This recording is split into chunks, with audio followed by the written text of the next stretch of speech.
নমস্কাৰ smart IS অসমীয়া মাধ্যমৰ অন্য এটা ভিডিঅ'লৈ আপোনালোক সকলোকে আদৰণি জনাইছো। আজি আমি চাম যে ঘূৰ্ণীবতাহ কি। আমি সঘনাই বাতৰি কাকতত শুনিবলৈ পাই থাকো যে আমাৰ বংগোপসাগৰ হওক বা আৰব সাগৰত হওক কি হয় ঘূৰ্ণীবতাহ আহি থাকে আৰু এই ঘূৰ্ণীবতাহৰ কাৰণে উৰিষ্যা,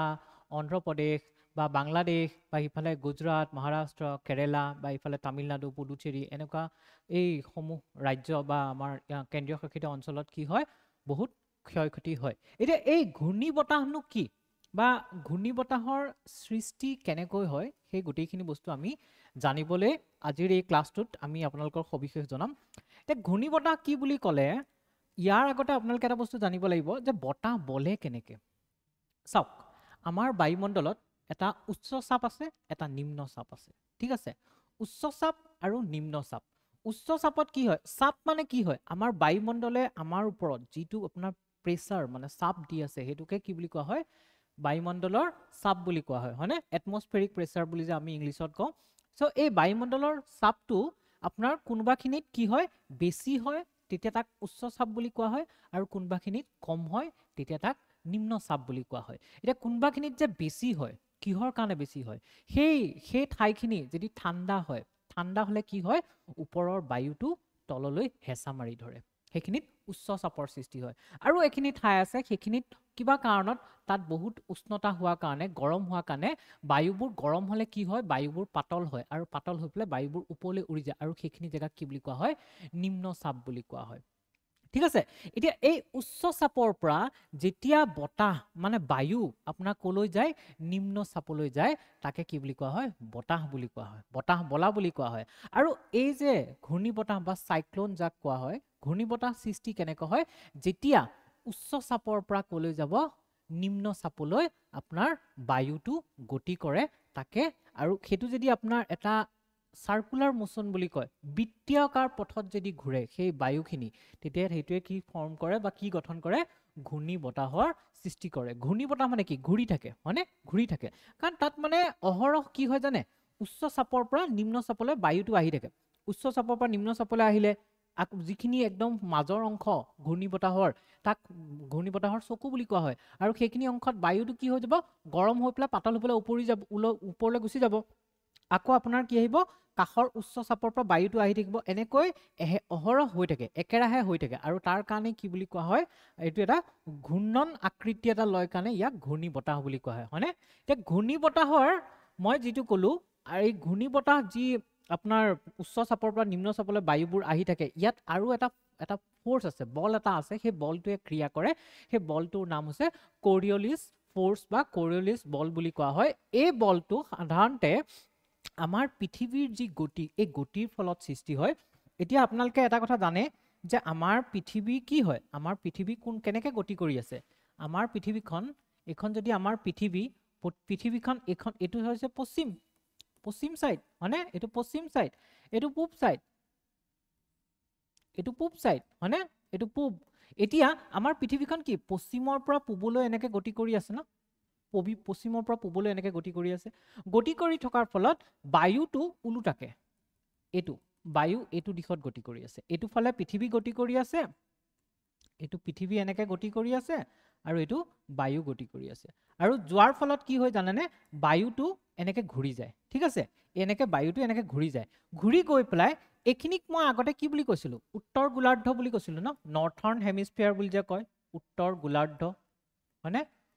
উত্তৰ গোলাৰ্ধ, হয়নে? উত্তৰ গোলাৰ্ধ বুলি কৈছিলো, আৰু এইখিনিক দক্ষিণ গোলাৰ্ধ বুলি কৈছিলো, দক্ষিণ গোলাৰ্ধ, হয়নে নহয়? এতিয়া এই উত্তৰ গোলাৰ্ধ আৰু দক্ষিণ গোলাৰ্ধত কি হয়, এই কৰিঅলিছ বলটো যে, এই বলটো এই উত্তৰ গোলাৰ্ধত ঘড়ীৰ কাঁটাৰ বিপৰীত দিশত ঘূৰে, ঘড়ীৰ কাঁটাৰ বিপৰীত দিশত ঘূৰে, বিপৰীত দিশত, হা, বিপৰীত দিশত ঘূৰে, আৰু ইয়াত ঘড়ীৰ কাঁটাৰ দিশত ঘূৰে। এতিয়া মই যদি ইংলিছত টাৰ্ম কেইটা কওঁ, ঘড়ীৰ কাঁটাৰ দিশত, ঠিক আছে, তেতিয়া বেছি সহজ হৈ যাব। এইটো কি হয় ক্লকৱাইজ বুলি কয়, ঘড়ীৰ কাঁটাৰ দিশত, আৰু এইটো এন্টি ক্লকৱাইজ, ঘড়ীৰ কাঁটাৰ বিপৰীত দিশত ঘূৰে। আৰু এই কৰিঅলিছ ফ'ৰ্চটো মানে কৰিঅলিছ বলটো এই যে আমাৰ এডাল কি হয় মাজেদি কি পাৰ হৈ গৈছে বিষুৱ ৰেখা পাৰ হৈ গৈছে বিষুৱ ৰেখাডাল 0 ডিগ্ৰী হয় মানে বিষুৱ ৰেখাডাল 0 ডিগ্ৰী এই বিষুৱ ৰেখাৰ পৰা উত্তৰে 5 ডিগ্ৰী লৈকে যেনেকৈ মই কৈছিলো ন 1 ডিগ্ৰী 2 ডিগ্ৰী এনেকুৱাকৈ 90 ডিগ্ৰী লৈকে গৈছে ইয়াতো 1 ডিগ্ৰী 2 ডিগ্ৰীকে 90 ডিগ্ৰী লৈকে গৈছে আৰু এই বিষুৱ ৰেখাৰ পৰা ওপৰে উত্তৰৰ ফালে 5 ডিগ্ৰী আৰু তলৰ ফালে দক্ষিণৰ ফালে 5 ডিগ্ৰী এই অঞ্চলটোত কি হয় আপোনাৰ এই অঞ্চলটোত মানে বহুত শান্ত হয় আৰু হেতু কাৰণে এই অঞ্চলটোত কোৰিওলিছ বলটো ইমান বেছি প্ৰযোজ্য নহয় আৰু কোৰিওলিছ বলটো ন ইয়াৰ পৰা লাহে লাহে বাহি গৈ থাকে ইয়াত গৈ পেলাই কি হয়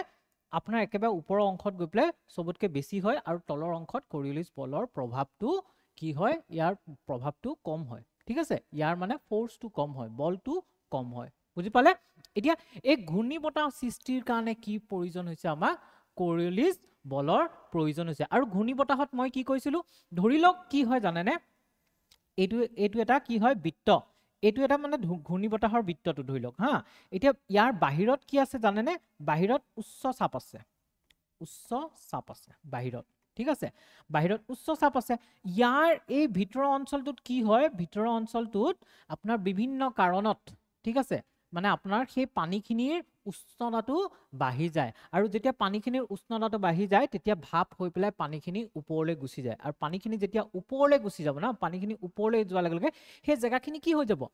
খালী হৈ যাব আৰু যেতিয়া সেই জেগাখিনি খালী হৈ যাব সেই খালী জেগাখিনি পূৰ কৰিবৰ কাৰণে কি হয় এই কাষৰ অঞ্চলৰ পৰা ঠাণ্ডা বতাহটো ইয়ালে এনেকে বৈ আহে এনেকে ঠাণ্ডা বতাহটো বৈ আহে আৰু ঠাণ্ডা বতাহটো যেতিয়া এই অংশটো পাবগে পোৱাৰ লগে লগে আকৌ গৰম হৈ যাব গৰম হৈ পেলাই সেইখিনি বতাহ আকৌ ওপৰলৈ উঠি যোৱাৰ লগে লগে আকৌ আপোনাৰ ঠাণ্ডা বতাহ কি হ'ব কাষৰ অঞ্চলৰ পৰা এনেকে বৈ আহিব আৰু এই পৰিঘটনাটো নিৰন্তৰভাৱে ঘটি থকা কাৰণে একেৰাহে ঘটি থকা কাৰণে এইটোৱে কি হয় এটা ঘূৰ্ণী বতাহৰ সৃষ্টি কৰে ঠিক আছে বুজি পালে যে উচ্চ চাপৰ পৰা কি হৈছে বতাহটো এই নিম্ন চাপলৈ গতি কৰে আৰু নিম্ন চাপত এইটো গৰম হৈ পেলাই ওপৰলৈ গুচি যায় ওপৰলৈ গৈ পেলাই কি হয় যিমান ওপৰলৈ যাব আকৌ আপোনাৰ তাৰ কি হ'ব তাৰ যিটো উষ্ণতা সেই উষ্ণতাটো কমি যাব টেম্পাৰেচাৰটো কমি যাব গৈ পেলাই ওপৰত গৈ পেলাই আকৌ ঠাণ্ডা হ'ব ঠাণ্ডা হৈ পেলাই কিহৰ ৰূপ ল'ব ডাৱৰৰ ৰূপ ল'ব আৰু তাত ডাৱৰৰ ৰূপ লৈ পেলাই কি হয় বৰষুণৰ সৃষ্টি কৰে সেইটো কাৰণে ঘূৰ্ণী বতাহ খুব আহিলে বহুত বেছি বৰষুণ হয় আপোনালোকে চাগে টিভিত দেখা পায় হয়নে উৰিষ্যাত কিমান বেয়া অৱস্থা হয় এনেকৈ আপোনাৰ কি হয় ঘূৰ্ণী বতাহত সৃষ্টি হয় আৰু বৰষুণৰ সৃষ্টি হয় বুজিলে এতিয়া চাওক ঘূৰ্ণী বতাহ কেনেকৈ গঠন হয় মই এইমাত্ৰ আপোনালোকক বুজাই আহিলো যে ঘূৰ্ণী বতাহ কেনেকৈ গঠন হয় ঘূৰ্ণী বতাহ গঠন হ'বৰ কাৰণে কি হ'ব লাগিব কাষৰ অঞ্চলটো উচ্চ চাপ হ'ব লাগিব আৰু মাজৰ অংশটো নিম্ন চাপ হ'ব লাগিব আৰু তেতিয়া মাজৰ অংশৰ খালী স্থানটো পুৰাবৰ কাৰণে কাষৰ অঞ্চলৰ পৰা উচ্চ চাপ অঞ্চলৰ পৰা বতাহটো মাজলৈ গতি কৰি পেলাই সেই বতাহটোৱে কি এটা ঘূৰ্ণনৰ ৰূপ ল'ব আৰু ওপৰলৈ আকৌ গুচি যাব হয়নে তেনেকুৱাকৈ নিৰন্তৰভাৱে আপোনাৰ কি হয় সেই অঞ্চলটোত ঘূৰ্ণী বতাহটোৰ সৃষ্টি হয় কিন্তু ঘূৰ্ণী বতাহটোৰ সৃষ্টি হোৱাৰ 5টা প্ৰধান কাৰক আছে ঠিক আছে কিছুমানে 6টা বুলি কয় কিছুমানে 5টা বুলি কয় এতিয়া 5টা প্ৰধান কাৰক আমি জানিলে হ'ল সেই 5টা প্ৰধান কাৰক কি হ'ব লাগিব এক নম্বৰতে আমি চাব লাগিব যে সেই সাগৰখনৰ উষ্ণতা কেনেকুৱা উষ্ণতা কিমান ঠিক আছে আপোনালোকে এটা কথা জানে নেক্সট মই আপোনাক পঢ়াম কিন্তু তাৰ আগতে এটা বৰ কৈ থওঁ যে এটা বৰ আচৰিত ঘটনা এটা হয় আপোনালোকে জানে নাই যে আমাৰ বংগোপসাগৰত যিমান ঘূৰ্ণী বতাহ আহে কিন্তু আমাৰ আৰৱ সাগৰত সিমান ঘূৰ্ণী বতাহ নাহে মানে ইয়াৰ ৰেচিঅ'টো যিটো অনুপাতটো হৈছে 4:1 মানে যদি বংগোপসাগৰত 4টা ঘূৰ্ণী বতাহ আহিছে তেন্তে আৰৱ সাগৰত মাত্ৰ এটাহে ঘূৰ্ণী বতাহ আহিব এই 4:1টো কিয় হৈছে তাৰ কাৰকখিনি আমি পিছত চাম কিন্তু সেই কাৰকৰ ভিতৰতে এটা কাৰক কি পৰে জানেনে উষ্ণতা মানে আমাৰ বংগোপসাগৰখনৰ পানীৰ উষ্ণতাটো আৰৱ সাগৰখনত বেছি আৰৱ সাগৰতকৈ বেছি আৰু বেছি হোৱাৰ কাৰণে য'তে উষ্ণতা বেছি ত'তেই আপোনাৰ বায়ুটো কি হ'ব পাতল হৈ পেলাই ওপৰলৈ উঠি যাব আৰু যেতিয়া পাতল হৈ ওপৰলৈ উঠি যাব তেতিয়া কাষৰ পৰা বায়ু আহি পেলাই সেই অঞ্চলটোত কি কৰিব এটা ঘূৰ্ণনৰ সৃষ্টি কৰিব ঠিক আছে প্ৰথম কথা কি বুজিলে যে কি কাৰক লাগিব এক নম্বৰ কাৰকটো হৈছে যে উষ্ণতা সেই সাগৰ পৃষ্ঠখনত মানে একদম সাগৰৰ ওপৰ পানীৰ ওপৰ লেভেলটো ঠিক আছে এটুত কি হয় আপোনাৰ উষ্ণতাটো বেছি হ'ব লাগিব হৈছে দুই নম্বৰতে বায়ুমণ্ডলৰ অস্থিৰতা মানে কি হয় বায়ুমণ্ডলত এনেকুৱা হ'ব লাগিব যে এঠাইত আপোনাৰ উচ্চ চাপ সৃষ্টি হৈছে এঠাইত নিম্ন চাপ সৃষ্টি হৈছে আৰু সেই বায়ুমণ্ডলৰ অস্থিৰতা কেতিয়া হ'ব জানেনে যেতিয়া বতাহটো বলি থাকিলেহে আপোনাৰ বায়ুমণ্ডলৰ অস্থিৰতা হ'ব আৰু যেতিয়া বায়ুমণ্ডলৰ অস্থিৰতা নহয় যেনেকৈ গৰমৰ দিনত আপোনালোকে মন কৰিছেনে বহুত মানুহে কয় বতাহ এচাতিও মাৰা নাই কি যে হ'ব কি গৰম বতাহ এচাতিও মাৰা নাই মানে বতাহ বলিলে কি হ'ব বতাহে আপোনাৰ ঠাণ্ডা বতাহটো কঢ়িয়াই আনিব আৰু সেই ঠাণ্ডা বতাহটোৱে আমাৰ গাটো শীতল কৰি তুলিব কিন্তু যেতিয়া বতাহটো নবলে বতাহটো স্থিৰ হৈ থাকে ইয়াতো যিমান আপোনাৰ উষ্ণতা হৈ আছে এইখিনি অঞ্চলতো ইমান উষ্ণতা হৈ আছে তেতিয়া কি হয় স্থিৰ হৈ থাকে তেতিয়া মানে আমাৰ বায়ুমণ্ডলটো স্থিৰ হৈ থাকে কিন্তু আমাক ঘূৰ্ণীবতাহ সৃষ্টি হ'বৰ কাৰণে বায়ুমণ্ডলটোৰ অস্থিৰ হ'ব লাগিব ঠিক আছে দুটা কাৰক পালো 3 নম্বৰ কাৰকটো হৈছে কোৰিঅলিছ বলৰ ফলত সেই অঞ্চলটোত এনে প্ৰভাৱ পৰে ঠিক আছে কোৰিঅলিছ বল মই অলপ আগতে আপোনালোকক বুজাই গৈছিলো যে কোৰিঅলিছ বলে কেনেকৈ সেই অঞ্চলটোত মানে ঘূৰ্ণন যিটো বতাহৰ সৃষ্টি কৰে ঘূৰ্ণী বতাহৰ সৃষ্টিত সহায় কৰে ঠিক আছে তাৰ পিছত আপোনাৰ থাকিব পূৰ্বতে থকা নিম্ন স্তৰৰ অঞ্চলত অশান্তি মানে কি হয় পূৰ্বতে থকা নিম্ন স্তৰৰ অঞ্চলত অশান্তি মানে কি হয় আমাৰ আপোনালোকে এটা কথা মন কৰিছেনে আমাৰ পৃথিৱীখনৰ বায়ুমণ্ডলটো আপোনালোকে চাগে আগতে পঢ়ি আহিছে বায়ুমণ্ডলটো কেইবাটাও ভাগত ভাগ কৰা আছে হয় না আমি যদি তলৰ পৰা ওপৰলৈ যাওঁ ট্ৰপোস্ফিয়াৰ ষ্ট্ৰেটোস্ফিয়াৰ মেছোস্ফিয়াৰ এনেকুৱাকে বেলেগ ভাগ কৰা আছে ট্ৰপোস্ফিয়াৰৰ তলৰ অংশত আমি একেবাৰে আছো এটা ট্ৰপোস্ফিয়াৰৰ আপোনাৰ কি একেবাৰে ওপৰ পাৰ্টটোত নহয় মাজৰ আৰু তলৰ অংশটোত কি থাকিব লাগিব অশান্তি থাকিব লাগিব অশান্তি মানে তাত উষ্ণতাৰ তাৰতম্য থাকিব লাগিব উষ্ণতাৰ তাৰতম্য থাকিলেহে তেতিয়া কি হ'ব আপোনাৰ ঘূৰ্ণী বতাহৰ সৃষ্টি হ'ব মানে আপোনাৰ উচ্চ চাপ আৰু নিম্ন চাপৰ সৃষ্টি হ'ব বুজি পালে এইখিনি এতিয়া চাওক বহুত বেছি আপোনাৰ ভিতৰকে পঢ়িব নালাগে কাৰণ বহুত বেছি যদি ভিতৰকে পঢ়িব যায় সিমানখিনি কুৱেশ্যন নাহিব কি যিটো মানে যিখিনি আপোনালোকৰ কাৰণে প্ৰয়োজনীয় যিটো মানে সবৰ কাৰণে দৰকাৰ এটা সাম্যক জ্ঞান যাক সবকে লাগে সেইখিনি বস্তু আমি পঢ়িব লাগে আমিতো অকল ধৰি লওক যিকোনো এটা সাবজেক্টত আমি PhD কৰিবলৈতো দৰকাৰ নাই হয় না আমি কিহৰ কাৰণে আমি সিভিল সাৰ্ভেন্ট হ'ব বিচাৰিছো আমি প্ৰশাসনিক বিষয়া হ'ব বিচাৰিছো আৰু প্ৰশাসনিক বিষয়া হ'বৰ কাৰণে আমি সকলো বস্তুৰে যিখিনি মানে জ্ঞান সকলো মানুহৰ থাকিব লাগে সেইখিনি থাকিলে হ'ল হয়নে আমি তাত PhD কৰিব নাযাওঁ এতিয়া চাওক কোৰিঅলিছ বল আৰু ঘূৰ্ণী বতাহৰ মাজৰ সম্পৰ্ক মই অলপ আগতে কৈ গলো যে কোৰিঅলিছ বল আৰু ঘূৰ্ণী বতাহৰ মাজৰ সম্পৰ্ক কি এটো ইম্পৰ্টেন্ট হয় মানে ধৰি লওক আপোনাৰ প্ৰিলিমছতে হওক বা আপোনাৰ মেইনছতে হওক কি হয় এনেকুৱা ধৰণৰ কুৱেশ্যন আহিব পাৰে আৰু প্ৰিলিমছত যেতিয়া আমাৰ বাক্যবোৰ যে দিয়া আজিকালি বাক্যবোৰ ষ্টেটমেন্ট বেস কুৱেশ্যনে বাক্যবোৰ দিব বাক্যবোৰত যদি কিবা কোৰিঅলিছ বলটো উল্লেখ কৰি পেলাই কিবা এটা বাক্য বনাই দিলে যদি বাক্যটো ভুল হয় তেতিয়া আপোনালোকে আইডেন্টিফাই কৰিব নোৱাৰিব হয় নহয় এতিয়া এই কোৰিঅলিছ বলটো কি হয় ঘূৰ্ণী বতাহ সৃষ্টি কৰিবৰ কাৰণে বহুত বেছি আৱশ্যক হয় আৰু মই আপোনালোকক কি কৰিছিলো এইটো হৈছে উত্তৰ গোলাৰ্ধ আৰু উত্তৰ গোলাৰ্ধত কোৰিঅলিছ বলটো কোনফালে ঘূৰে ঘড়ীৰ কাটাৰ বিপৰীত দিশত চাওক ঘড়ীৰ কাটাৰ বিপৰীত দিশত ঘড়ীটো কেনেকৈ ঘূৰে ঘড়ীটো যদি এইটো ঘড়ী হয় এইটো 12 এইটো 6 এইটো 3 এইটো 9 তেতিয়া যদি কি হয় সৰি দুটা অসমীয়া দুটা ইংলিছত লিখিছো এইটো 3 এইটো 6 এইটো 12 আৰু এটো 9 ঠিক আছে এটা ঘড়ীটো কেনে ঘূৰে ঘড়ীটো সদায় এনেকে ঘূৰে ন টিক টিক টিক টিক এনে ঘূৰে ন ঘড়ীটো এনে ঘূৰে তো এটো হৈছে ঘড়ীৰ কাটাৰ দিশ এনেকে গলে ঘড়ীৰ কাটাৰ দিশ আৰু যদি আমি এনেকে যাওঁ এটো হৈছে ঘড়ীৰ কাটাৰ বিপৰীত দিশ এতিয়া ইয়াত কোনফালে ঘূৰিছে এনেকে ঘূৰিছে ন এনেকে ঘূৰিছে এটো ঘড়ীৰ কাটাৰ দিশত ঘূৰা নাই ঘড়ীৰ কাটাৰ উল্টা দিশত ঘূৰিছে হয়নে সো ইয়াকে ঘড়ীৰ কাটাৰ উল্টা দিশ বা এন্টি ক্লকৱাইজ বুলি কোৱা হয় আৰু দক্ষিণ গোলাৰ্ধত কি হয় দক্ষিণ গোলাৰ্ধত ঘড়ীৰ কাটাৰ দিশত চাওক ঘড়ীৰ কাটাটো এনেকে ঘূৰে ন সো ঘড়ীৰ কাটাৰ দিশত ঘূৰিছে ঠিক আছে ঘড়ীৰ কাটাৰ দিশত ঘূৰা কাৰণে ইয়াক কি বুলি কোৱা হয় ক্লকৱাইজ বুলি কোৱা হয় আৰু এই ক্লকৱাইজ বা এন্টি ক্লকৱাইজ এই কোৰিঅলিছ বলটোৰ কাৰণে কি হৈছে ইয়াত ঘূৰ্ণী বতাহ সৃষ্টি হোৱাত বহুখিনি অৰিহণা যোগাইছে ঠিক আছে আৰু অলৰেডি মই কৈ আহিছো যে এই কোৰিঅলিছ বলটোৱে কি কৰে কাখৰ যি উচ্চ চাপৰ অংশৰ পৰা ঠাণ্ডা বতাহটো আপোনাৰ কোলে কঢ়িয়াই আনে ঘূৰ্ণী বতাহৰ মাজৰ নিম্ন চাপৰ অংশলৈ কঢ়িয়াই আনে আৰু তাতে কি হয় আপোনাৰ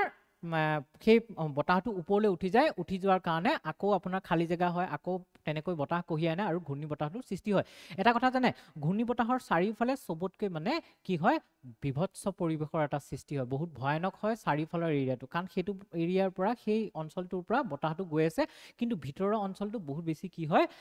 বাহিৰৰ তুলনাত শান্ত হয়, বাহিৰটোৰ তুলনাত ভিতৰৰ অঞ্চলটো শান্ত হয়। এতিয়া ঘূৰ্ণী বতাহৰ বিভিন্ন প্ৰকাৰ চাওক, ঘূৰ্ণী বতাহৰ বেলেগ বেলেগ কিতাপত বেলেগ বেলেগ পাব, কিন্তু প্ৰধানকৈ ঘূৰ্ণী বতাহক দুটা টাইপত ভাগ কৰা হয়। এটা হৈছে ক্ৰান্তীয় ঘূৰ্ণী বতাহ, এটা হৈছে নাতিশীতোষ্ণ ঘূৰ্ণী বতাহ। আপোনালোকে এটা কথা জানেনে বাৰু, আমাৰ পৃথিৱীখনত এইটো হৈছে বিষুৱ ৰেখা 0, বিষুৱ ৰেখাৰ ওপৰত কি আছে, কৰ্কটক্ৰান্তি মকৰক্ৰান্তিৰ কথা কৈ থকা নাই, এইখিনিত ধৰি লওক 30 ডিগ্ৰী আছে, 30 ডিগ্ৰী উত্তৰ অক্ষৰেখা, আৰু এইখিনিত আছে 30 ডিগ্ৰী দক্ষিণ অক্ষৰেখা হৈছে নে, আৰু এফালে কি আছে 60 ডিগ্ৰী হয়নে, 60 ডিগ্ৰী উত্তৰ অক্ষৰেখা, আৰু এইখিনিত কি আছে 60 ডিগ্ৰী দক্ষিণ অক্ষৰেখা হৈছে দক্ষিণ অক্ষৰেখা। এতিয়া এই অঞ্চলটো এই যে 0ৰ পৰা 30, মই কি ক'লো 0ৰ পৰা 5ত আপোনাৰ কি হয়, এইখিনিত কৰিঅলিছ বলটো একেবাৰে সামান্য নগণ্য মানে নেগলিজিবল বুলি ক'ব পাৰি, আৰু সেইটো কাৰণে সেই অঞ্চলটোত কি হয়, ঘূৰ্ণী বতাহৰ ইমান এটা সৃষ্টি হোৱাৰ সম্ভাৱনা নাথাকে। কিন্তু আপোনাৰ এই বাকী অঞ্চলটোত, বাকী ওপৰৰ এই অংশটো 30 ডিগ্ৰীৰ পৰা তলৰ এই অংশটোত কি হয়, ঘূৰ্ণী বতাহৰ সৃষ্টি হয়, আৰু এই অংশটো কি বুলি কোৱা হয়, ইয়াত যি যি ঘূৰ্ণী বতাহ সৃষ্টি হয় তাক ক্ৰান্তীয় ঘূৰ্ণী বতাহ বুলি কোৱা হয়। ঠিক আছে, ক্ৰান্তীয় ঘূৰ্ণী বতাহ বুলি কোৱা হয়, যাক আমি ইংলিছত ট্ৰপিকেল চাইক্লোন বুলি কওঁ, ট্ৰপিকেল চাইক্লোন। ঠিক আছে, ট্ৰপিকেল চাইক্লোনৰ সংখ্যা টেম্পাৰেট চাইক্লোনৰ সংখ্যাতকৈ বেছি। এতিয়া চাওক, আমি যদি এটা এষ্টিমেট চাব যাওঁ, তেতিয়াহ'লে পৃথিৱীত প্ৰত্যেক বছৰে 70ৰ পৰা 90টামান কি আহে, ঘূৰ্ণী বতাহ আহে। আৰু ইয়াৰে ভিতৰত আমাৰ যি ৰিজন আছে, আমাৰ ইণ্ডিয়াৰ কাষৰ ৰিজন আছে, তাত কি হয় 10%, অলমোষ্ট মানে কি হৈছে, মানে অতি কমেও 10% ঘূৰ্ণী বতাহ এই অঞ্চলটোত আহে। আৰু ইয়াৰে আমাৰ যি বংগোপসাগৰ মানে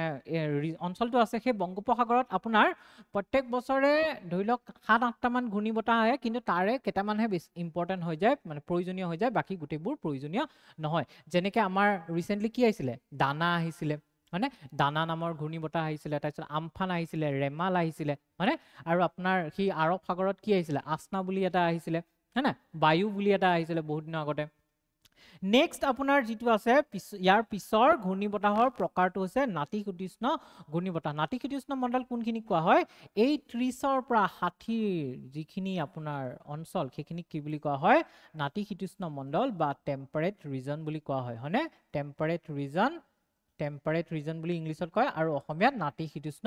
মণ্ডল। আৰু এই নাতিশীতোষ্ণ মণ্ডলত যিবোৰ ঘূৰ্ণী বতাহৰ সৃষ্টি হয় তাকে কি বুলি কোৱা হয়, নাতিশীতোষ্ণ ঘূৰ্ণী বতাহ। ঠিক আছে, আৰু এই নাতিশীতোষ্ণ ঘূৰ্ণী বতাহবিলাক কি হয় জানেনে, ইয়াত আপোনাৰ আৰু এটা নাম আছে, ইয়াৰ আৰু এটা নাম হৈছে এক্সট্ৰা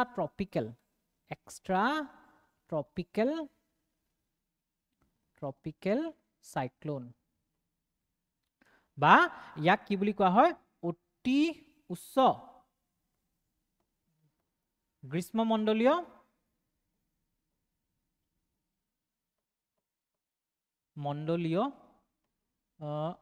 ঘূৰ্ণী বতাহ। ঠিক আছে, এই দুটা হৈছে ইয়াৰ প্ৰধান ভাগ, মানে ঘূৰ্ণী বতাহৰ প্ৰকাৰ। ইয়াৰ উপৰিও মেৰু ঘূৰ্ণী বতাহ বুলিও আছে, যোনটো আপোনাৰ যিটো মেৰু অঞ্চল, পোলাৰ ৰিজন বুলি কোৱা হয় ন, এইখিনি এই ওপৰৰ ৰিজনটো যে এই ৰিজনটো, এইটো মেৰু ৰিজন বুলি কোৱা হয়, মেৰু অঞ্চল বুলি কোৱা হয়। এই মেৰু অঞ্চলত যদি আহে তাক কি বুলি কোৱা হয়,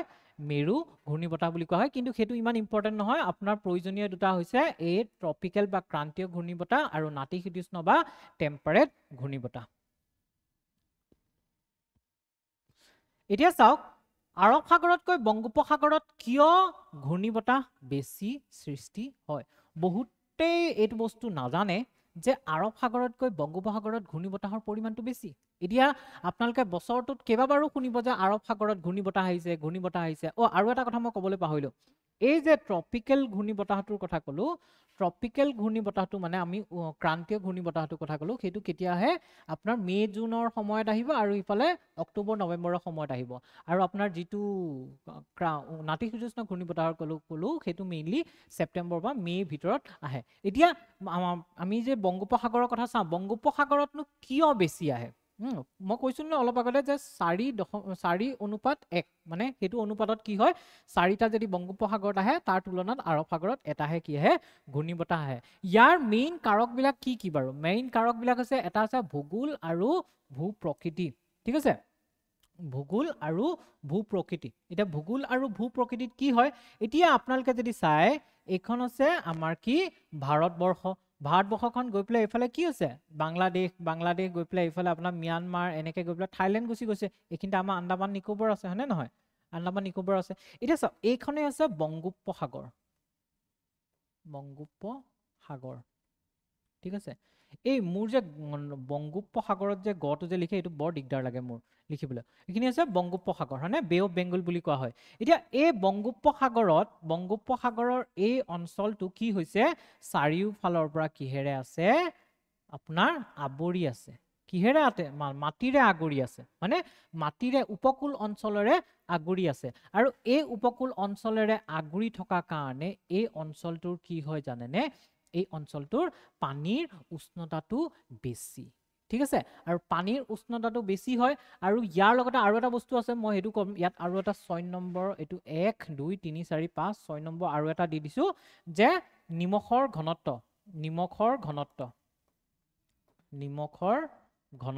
ঠিক আছে সাগৰৰ পানীত নিমখৰ ঘনত্ব এটা আৰু এটা কাৰণ এটা কি হয় এই অঞ্চলটোত যে আপোনাৰ কি আছে চাৰিওফালৰ পৰা কি আছে উপকূল অঞ্চলৰে ঘেৰি থকা কাৰণে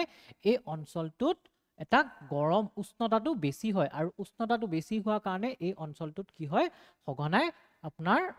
ঘূৰ্ণীবতাহৰ সৃষ্টি হয় আৰু ইয়াত এইটো বস্তু চাই লও নিমখৰ ঘনত্বটো কেনেকৈ কৰে মানে কি হয় ইয়াত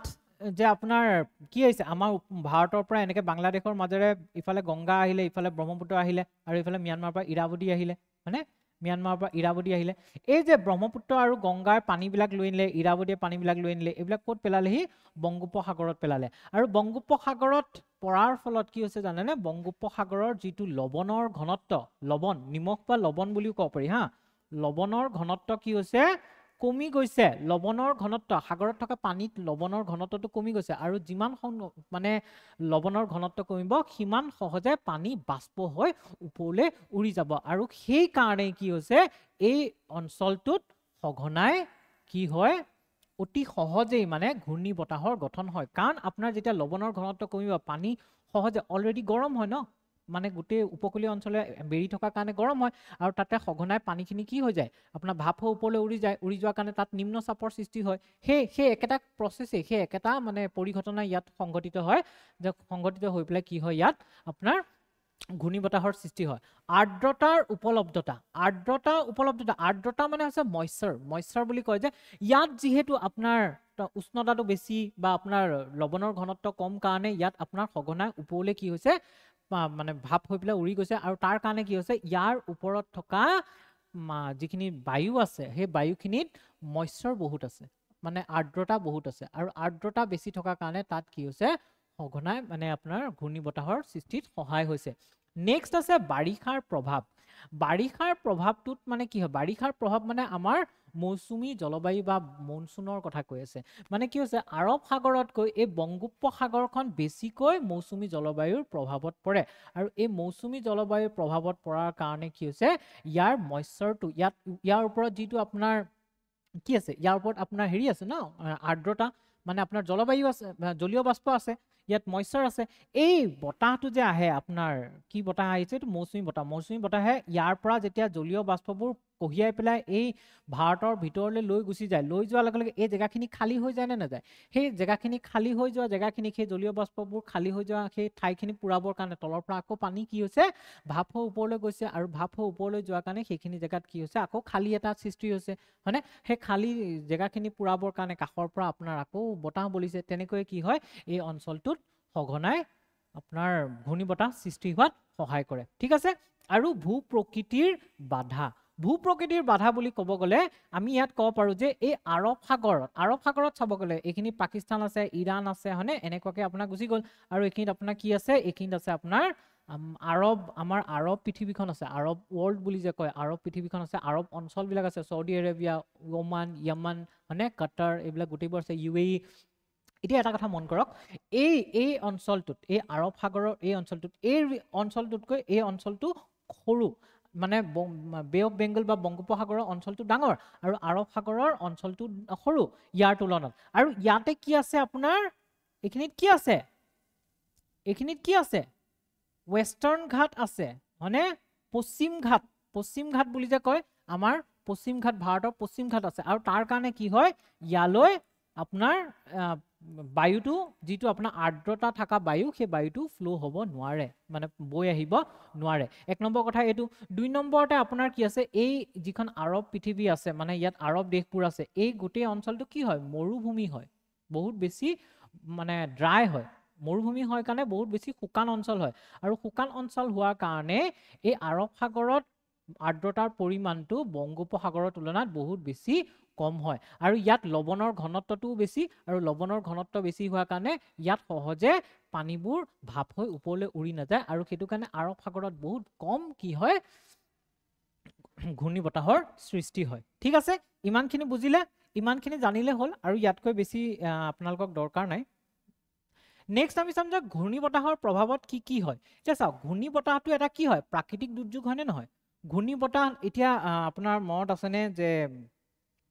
ৰেমাল আহিছিলে? ৰেমাল আহোঁতেতো গুৱাহাটীতো প্ৰভাৱ পৰিছিলে, হয় নাই? গুৱাহাটীতো পুৰা বৰষুণ হৈ গৈছিল, যে এই বছৰে আপোনাৰ এপ্ৰিল মে মাহত হৈছিল নেকি। চ' এতিয়া সেইকাৰণে কি বুলি কনচিডাৰ কৰা হয়, গণ্য কৰা হয় যে আমাৰ এই ঘূৰ্ণী বতাহক এটা প্ৰাকৃতিক দুৰ্যোগ বুলি গণ্য কৰা হয়। আৰু এই প্ৰাকৃতিক দুৰ্যোগৰ মেইনলি কোন বলি হ'ব লগা হয়? মেইনলি আপোনাৰ যিখিনি প্ৰধানকৈ আমাৰ যি উপকূলীয় অঞ্চল আছে, মানে আমাৰ ধৰি লওক তামিলনাডুৰ কথা ক'ব পাৰি, পুডুচেৰীৰ কথা ক'ব পাৰি, অন্ধ্ৰপ্ৰদেশৰ কথা ক'ব পাৰি, উৰিষ্যাততো অৱস্থাই নাই। উৰিষ্যা প্ৰত্যেক বছৰে, সেইটো যেনেকৈ আমাৰ ইয়াত অসমত প্ৰত্যেক বছৰে বানপানী আহে, তেনেকুৱাকৈ উৰিষ্যাত প্ৰত্যেক বছৰে ঘূৰ্ণী বতাহৰ মানে কবলত পৰে। আৰু তাৰোপৰি ৱেষ্ট বেংগলো পৰে, পশ্চিমবংগ পৰে, বা বাংলাদেশ পৰে, আৰু কিছু প্ৰভাৱ আমাৰ অসমতো অহা দেখা যায়। আৰু এই ঘূৰ্ণী বতাহৰ প্ৰভাৱত কি হয়? যিহেতু এইটো প্ৰাকৃতিক দুৰ্যোগ হয়, প্ৰাকৃতিক দুৰ্যোগৰ পৰা সাধাৰণতে আপুনি এইটো বস্তু জানিব লাগে, কাৰণ গোটেই প্ৰাকৃতিক দুৰ্যোগবিলাকৰ পৰা কিছুমান কমন, মানে চবৰে লগত সমান কিছুমান পৰিঘটনা ঘটে, কিছুমান ক্ষয় ক্ষতি হয়, সেইবিলাক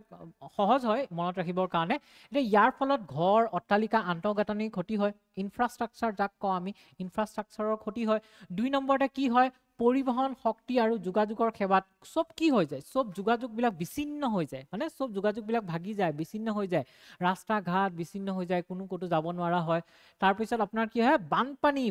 হ'ব পাৰে আৰু ভূমিস্খলন হ'ব পাৰে। কিছু অঞ্চলত যিবিলাকত অকণমান হিল এৰিয়া আছে, মানে পাহাৰীয়া এৰিয়া আছে, সেইবিলাকত ঘূৰ্ণী বতাহৰ প্ৰভাৱত কি হৈ যায়? বহুত বেছি বৰষুণ হয় ন। ঘূৰ্ণী বতাহৰ যিটো আউটফ্ৰিঞ্চ আছে, মানে বাহিৰৰ যিটো অঞ্চল আছে, বাহিৰৰ অঞ্চলটোত বহুত বেছি বৰষুণ হয়। আৰু বৰষুণ হোৱাৰ ফলত তাত কি হৈ যায়? বানপানীৰ সৃষ্টি হৈ যায়, বা আপোনাৰ সেই বৰষুণে কি কৰিব? মাটিবিলাক ঢিলা কৰি দিব, আৰু ঢিলা কৰি দিয়ালৈকে ভূমিস্খলনৰ সৃষ্টি হয়। এই যিবিলাক আমাৰ দুৰ্যোগবিলাক আছে, প্ৰাকৃতিক দুৰ্যোগবিলাক, এটা দুৰ্যোগ ইটো দুৰ্যোগৰ লগত মানে সামঞ্জস্য আছে তেওঁলোকৰ। এতিয়া চাওক, নেক্সট আছে পানী দূষিত হৈ ৰোগৰ সংক্ৰমণ বৃদ্ধি হয়। আৰু ঘূৰ্ণী বতাহৰ ফলত কি হয়? পানীৰ যিবিলাক উৎস আছে, সেই উৎসবিলাক যেনেকৈ টেংক থাকিব পাৰে, বা আমাৰ পুখুৰী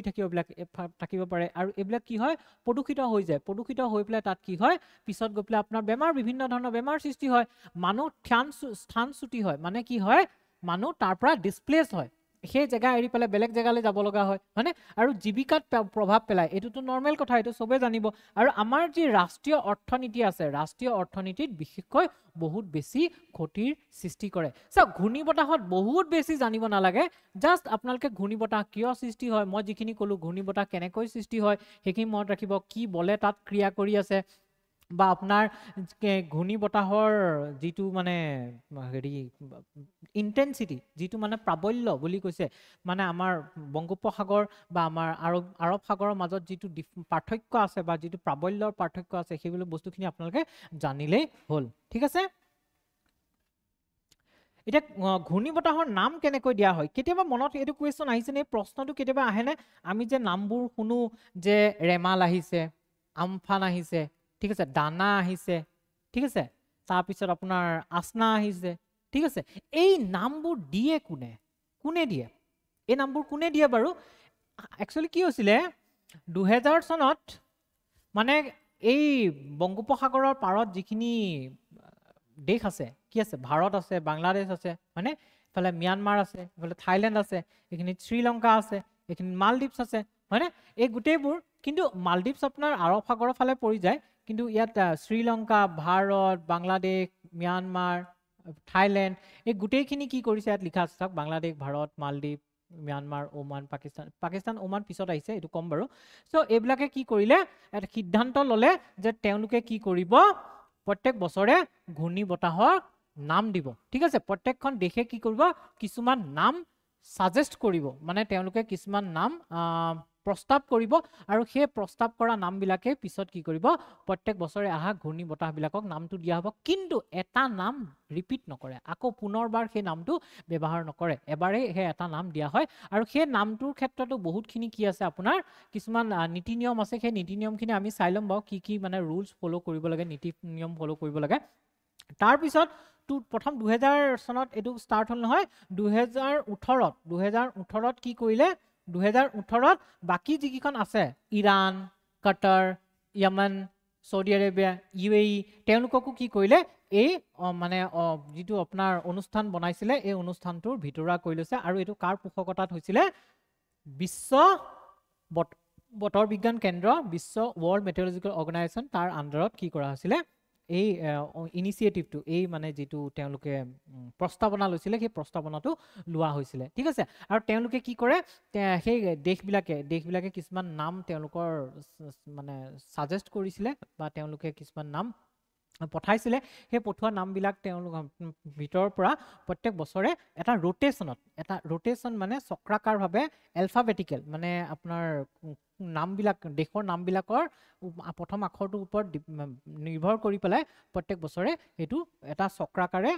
ঘূৰি থাকে, মানে নামবোৰ দিয়া হয়। এতিয়া চাওক, ইয়াত প্ৰস্তাৱিত নামটো কেনেকুৱা হ'ব লাগিব, ৰাজনীতি আৰু ৰাজনৈতিক ব্যক্তিৰ পৰা দূৰত থাকিব লাগিব। এতিয়া ধৰি লওক, এনেকুৱা এটা নাম দিব নোৱাৰি যিটোৱে সেই দেশখনৰ কোনোবা এটা পলিটিকেল পাৰ্টি, ৰাজনৈতিক পাৰ্টি, বা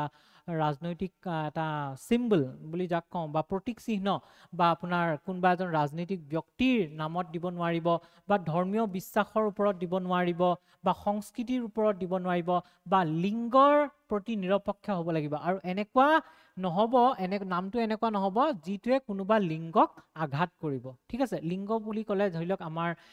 যি তৃতীয় লিংগ আছে, বা আমাৰ মেল ফিমেল, এনেকুৱা কোনো নাম দিব নোৱাৰিব যে লিংগক কি কৰিব, আঘাত কৰিব, ঠিক আছে। তাৰপিছত কৈছে, এই নামবোৰ নাম এনেদৰে বাছি ল'ব লাগে যে বিশ্বৰ কোনো জনসংখ্যা গোটৰ আৱেগক আঘাত নিদিয়ে, আৰু এনেকুৱা নামবোৰ দিব নোৱাৰো যে যিবোৰ নামে কোনোবা আমাৰ কমিউনিটিক, কোনোবা জনসংখ্যাৰ গোট এটাক তেওঁলোকৰ আস্থাক মানে আঘাত কৰিছে, তেওঁলোকৰ মনত আঘাত দিছে, তেনেকুৱা নাম দিব নোৱাৰো। আৰু নামবোৰ বৰ অভদ্ৰ বা নিষ্ঠুৰ প্ৰকৃতিৰ হ'ব নালাগে। নামবোৰ এনেকুৱা হ'ব লাগিব যিবোৰ শুনিবলৈ ভাল আৰু মানে কাকো হাৰ্ট নকৰে। আৰু নামবোৰ কি হ'ব লাগে, চুটি বা উচ্চাৰণত সহজ, মানে যেনেকে ৰেমাল দি দিলে, আসনা দি দিলে, ঠিক আছে, সহজ হয় ন। আৰু নামটোৰ সৰ্বোচ্চ দৈৰ্ঘ্য 8টা আখৰ হ'ব লাগিব, মানে 8টাতকৈ বেছি আখৰৰ নামবোৰ হ'ব নালাগিব। আৰু নামটোৰ উচ্চাৰণ আৰু কণ্ঠস্বৰ দিব লাগিব, যে নামটো দিলেই নহ'ব নহয়, নামটোক কেনেকৈ প্ৰনাউন্স কৰিব। এতিয়া ধৰি লওক, কাটাৰে নাম এটা সাজেষ্ট কৰিলে, ঠিক আছে, কাটাৰে আমাক নাম এটা দিলে, তেওঁলোকে সেই নামটো আমি যদি ভাৰতৰ মানুহে ক'ব যায়, নামটোৰ প্ৰনাউন্সিয়েশ্যন বা তাৰ উচ্চাৰণটো বেলেগ হৈ যাব, হয় নাই। সেইটো কাৰণে লগতে উচ্চাৰণ বা কণ্ঠস্বৰটো দিব লাগিব। উত্তৰ ভাৰত মহাসাগৰৰ ওপৰত গ্ৰীষ্মমণ্ডলীয় ঘূৰ্ণী বতাহৰ নাম পুনৰাবৃত্তি নহ'ব। আৰু মই কি কৈছিলো যে নামবোৰ এবাৰেই দিয়া যাব, আৰু সেই এবাৰ দিয়াৰ পিছতে সেই নামটো আৰু নেক্সট টাইম মানে পুনৰ সেইটো ব্যৱহাৰ নকৰে। চ' এনেকৈ কি হয়, আপোনাৰ নামবোৰ দিয়া হয়। কি কৰিছিলে, যেতিয়া আপোনাৰ এই সংস্থাটো গঠন হৈছিলে, তেতিয়া গোটেই প্ৰত্যেকখন দেশে 13টাকে নাম পঠিয়াইছিলে, ঠিক আছে। টোটেল 13খন কাণ্ট্ৰি আছে সৰ্বমুঠ, আৰু টোটেল কিমান হৈছিলে 169টা, 169টা কি আছিলে, 169টা নাম পঠিয়াইছিলে। আৰু এই নামৰ ভিতৰৰ পৰাই এটা এটাকে ৰোটেশ্যনত মানে চক্ৰাকাৰে নামবোৰ কি হৈছে, প্ৰত্যেক বছৰে যেতিয়া আপোনাৰ ঘূৰ্ণী বতাহ আহে সেইবোৰ দি যোৱা গৈছে। এতিয়া এনেকুৱা নহয় যে ঘূৰ্ণীবতাহ অকল আমাৰ ভাৰতবৰ্ষ আৰু ইয়াৰ আশে পাশে থকা আৰৱ সাগৰ বংগোপসাগৰ বা আমাৰ যি ভাৰত মহাসাগৰ সেই অঞ্চলতে সৃষ্টি হয় মই কৈছোঁ গোটেই পৃথিৱীতে কি হয় আপোনাৰ 90ৰ পৰা 70ৰ পৰা 90টা মান কি হয় ঘূৰ্ণীবতাহৰ সৃষ্টি হয় আৰু ইয়াৰে খুব কম মানে 10% মানহে আমাৰ এই অঞ্চলত হয় এতিয়া কি হয় পৃথিৱীৰ বেলেগ বেলেগ অঞ্চলতো কি কৰে ঘূৰ্ণীবতাহৰ সৃষ্টি হয় সেই ঘূৰ্ণীবতাহৰ নামবিলাক কিন্তু বেলেগ বেলেগ যেনেকৈ আমাৰ ইয়াত ট্ৰপিকেল সাইক্লোন বা ক্ৰান্তীয় ঘূৰ্ণীবতাহ বুলি কোৱা হয় হয়নে তেনেকুৱাকৈ চবৰে নামবোৰ বেলেগ বেলেগ হয় এই নামবোৰ মনত ৰাখিব কাৰণ কেতিয়াবা আপোনাক দুটা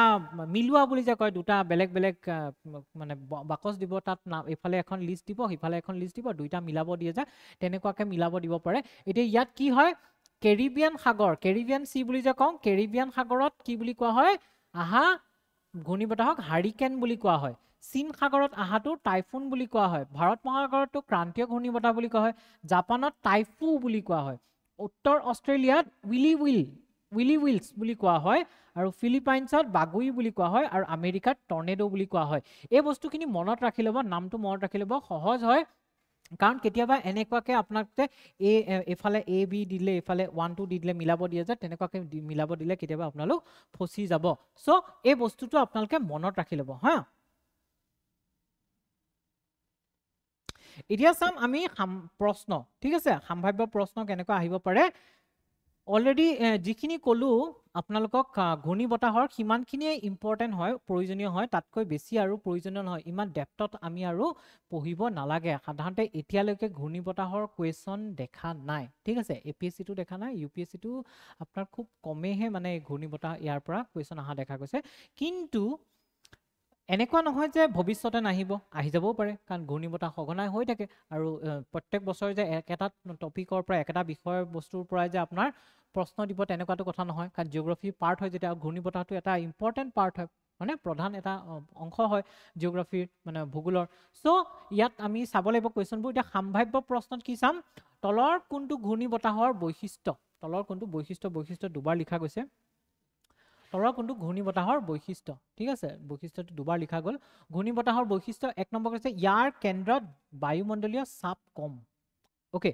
মই কি কৈছিলোঁ যে আমি যেতিয়া এনেকুৱা ধৰণৰ ওকে এই বস্তুটো আপোনাৰ PDF-টোত এটা প্ৰব্লেম থাকি গ'ল এইটো ক হয় হা এইটো ক হয় ক খ এইটো খ এইটো গ আৰু এইটো ঘ এতিয়া মই আপোনালোকক কি কৈছিলোঁ যে যেতিয়া ঘূৰ্ণীবতাহ এটাৰ সৃষ্টি হয় ঘূৰ্ণীবতাহটোৰ কেন্দ্ৰ অঞ্চলত কি হয় চাপটো বেছি হয় নে চাপটো কম হয় চাপটো কম হয় বাবেইটো আপোনাৰ কি হয় তাৰ বতাহটো ওপৰলৈ উৰি যায় ওপৰলৈ উৰি যায় আৰু কাষৰ অঞ্চলত চাপটো বেছি হোৱাৰ কাৰণে এইটো বতাহটো এনেকৈ ঘূৰি ঘূৰি ভিতৰৰ ফালে সোমাই আহে হয়নে চ' এইটো বাক্য কি হয় শুদ্ধ হৈছে নেক্সট বাক্যটো পিছৰ বাক্যটো চাওক ইয়াৰ কেন্দ্ৰত বায়ুমণ্ডলীয় চাপ বেছি যেতিয়া কুৱেশ্যনবোৰ এটেম্প কৰিব পৰীক্ষাত তেতিয়া এনেকুৱাকৈ ভালকৈ মানে একদম ঠাণ্ডা মগজেৰে বস্তুবোৰ পঢ়ি চাব যদিহে আপোনালোকে তাত গৈ পেলাই ভয় খায় নাৰ্ভাছ হয় পেনিক কৰে তেতিয়াহ'লে কিন্তু আপোনালোকে ইয়াৰ মাজত থকা ডিফাৰেন্স পাৰ্থক্যটো ধৰিব নোৱাৰিব চাওক এই এনসাৰটো ইয়াৰ পৰা অতি সহজে উলিয়াব পাৰি চাওক এক নম্বৰটো গম পালো এতিয়া এক নম্বৰ আৰু দুই নম্বৰ বাক্য দুটা এনেকুৱা যদি এক শুদ্ধ হয় দুই নহয় যদি দুই শুদ্ধ হয় এক নহয় যেহেতু এক শুদ্ধ বুলি ক'লো তো দুই নহ'ব তাত চাপ কম বুলি কৈছে কমটো যদি শুদ্ধ হয় বেছিটো কেনেকৈ শুদ্ধ হ'ব এইটো ভুল হৈছে হয়নে তাৰ পিছৰ বাক্যটো চাওক উচ্চ চাপৰ অঞ্চলৰ পৰা নিম্ন চাপৰ অঞ্চললৈ এইটো অঞ্চল ঠিক আছে অঞ্চললৈ বতাহ বয় এতিয়া চাওক মই কি কৈছিলোঁ উচ্চ চাপৰ পৰা নিম্ন চাপৰ অঞ্চললৈ বতাহ বয় হয়নে উচ্চ চাপৰ পৰা নিম্ন চাপৰ অঞ্চললৈ বতাহ বয় চ' এইটো শুদ্ধ চ' আমাৰ শুদ্ধ উত্তৰ কোনটো হ'ব 1 আৰু 3 এই দুটাই শুদ্ধ চ' কটো হৈছে আমাৰ শুদ্ধ উত্তৰ ইয়াতে আপোনালোকক এটা মই তথ্য জনাই থওঁ যে আগন্তুক ডিচেম্বৰৰ 27 তাৰিখৰ পৰা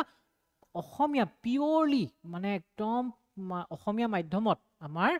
এই আগন্তুক APSC প্ৰাৰম্ভিক পৰীক্ষাৰ কাৰণে ক্ৰেছ কোৰ্স আৰম্ভ হ'ব আৰু আপোনালোকে এই যদি আমাৰ সেই ক্ৰেছ কোৰ্সটো জয়েন কৰিব বিচাৰে তেতিয়াহ'লে আমাৰ এই নাম্বাৰটোত কল কৰিব পাৰিব ঠিক আছে কল কৰি সবিশেষ তথ্য জানিব আমাৰ বহুত মানে এবাৰ ভাল হৈছে ৰিজাল্ট আমাৰ ইনষ্টিটিউটৰ পৰা বহুত কেইজনে সফলতা লাভ কৰিছে আৰু সেইটোৱে আমাক বহুত উৎসাহ দিছে আৰু আমাৰ মনটো বহুত ভাল লগাই আছে মই পিছত আপোনালোকক সবিশেষ জনাম যে কিমানজনে হেৰি হ'ল কি হ'ল গোটেইখিনি বস্তু কম এতিয়া ক্লাছটো বেছি দীঘল নকৰোঁ এতিয়া চাওক আপোনালোকে এই নাম্বাৰটোত ফোন কৰিলে গোটেই সবিশেষ তথ্যখিনি গম পাই যাব আৰু এটা অসমীয়া মাধ্যমৰ ছাত্ৰ ছাত্ৰীসকলৰ সুবিধাৰ কাৰণে আমি কি কৰিম এটা ফাউণ্ডেশ্যন কোৰ্স এটা জানুৱাৰীৰ পৰা আৰম্ভ হ'ব আৰু তাৰ কাৰণেও আপোনালোকে এই নাম্বাৰটোত ফোন কৰি পেলাই সবিশেষ তথ্য ল'ব পাৰিব সো মই ভাবো আপোনালোকে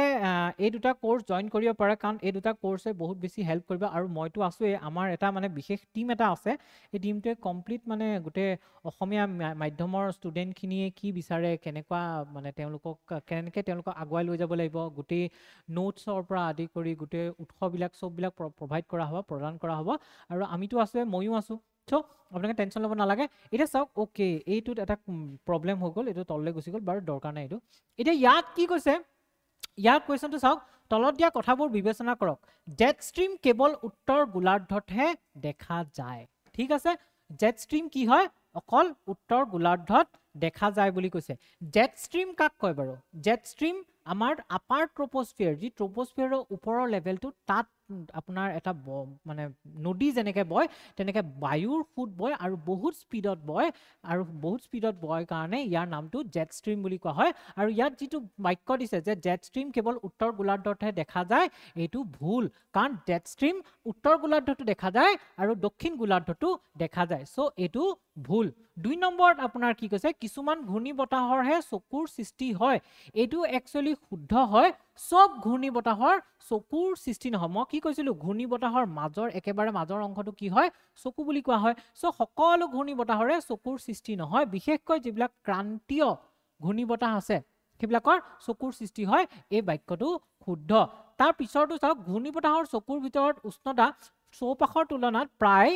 10 ডিগ্ৰী সেলসিয়াস কম হয় এতিয়া একচুয়ালি কম হয় কিন্তু 10 ডিগ্ৰী সেলসিয়াস কম নহয় সো এই বাক্যটো ভুল এতিয়া ইয়াত শুদ্ধ কেটা পালো অনলি এটা মাত্ৰ 2 নম্বৰটো শুদ্ধ সো এনসাৰটো হ'ব গ 2টো অকল শুদ্ধ হয় বুজি পালে আপোনালোকে যেতিয়া পৰীক্ষাত কোৱেশ্চনবোৰ এটেম্প কৰিব ন বহুত বেছি মানে বহুত ভালকৈ আপোনালোকে কি কৰিব কোৱেশ্চনবোৰ পঢ়ি চাব এটো প্ৰবলেমটো আকৌ থাকি গ'ল